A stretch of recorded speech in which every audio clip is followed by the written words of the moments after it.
very discouraging. Only on KCCI, some West Des Moines Valley High School parents are steaming after a confrontation involving their student athletes.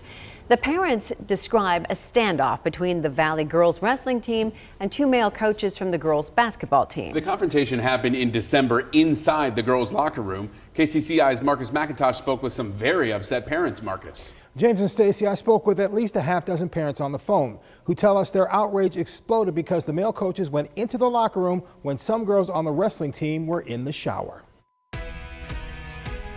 Pictures from December 9th.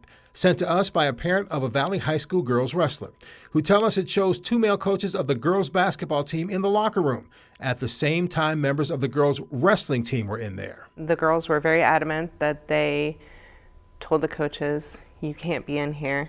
There are girls that are naked, they're in the shower. You cannot be in here. Brad and Amy Bichong have a daughter on the wrestling team. They believe there was some heated arguing going back and forth, telling us their daughter said the basketball coaches told them to get out, something the wrestlers were not in position to do. Our daughter told us that they were in there for an extended period of time, even after being told, hey, there are still girls in the shower. A report was filed with the West Des Moines Police Department. Some of the girls on the wrestling team wrote down what happened. West Des Moines Police and the Polk County Attorney's Office reviewed the case. West Des Moines Police tell us it was determined that criminal charges were not warranted and no criminal intent was present. The case on our end is closed with no further action. The West Des Moines Community School District says they can't comment due to the situation involving students and staff, but did tell us the situation is behind them, saying the investigation was prior to winter break. The situation has been addressed. Both statements are a disappointment to the more than half dozen girls wrestling parents I spoke with.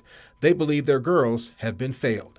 In their eyes, the district has let the male coaches go unpunished, but they are proud the girls stood up for themselves. They did the right thing. They stood up for themselves. They stood up for their teammates. They did what was right.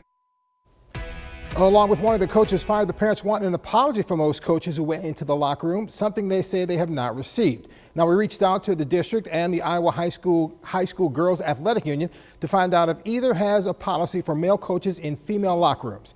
At this point, there has been no response. Stacy?